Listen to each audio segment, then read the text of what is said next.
आप देख रहे हैं अपना न्यूज चैनल न्यूज भारत।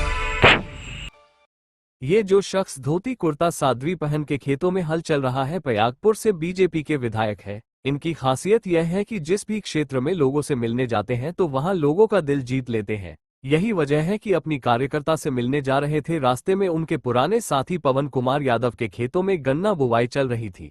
फिर क्या था, विधायक जी खुद ही हल चलाने लगे। विधायक जी गाड़ी रोकी और खुद हल चलाने लगे और अपने पुराने साथी से हाल चाल लेने लगे। सुभाष त्रिपाठी विधायक ऐसे ही नहीं जाने जाते हैं। ये बीजेपी के उन कार्यकर्ताओं में है जब बीजेपी का झंडा उठाने वाला कोई नहीं था, तब से आज तक बीजेपी में ही है। 2 बार से लगातार विधायक है, इससे पहले एमएलसी भी रह चुके हैं।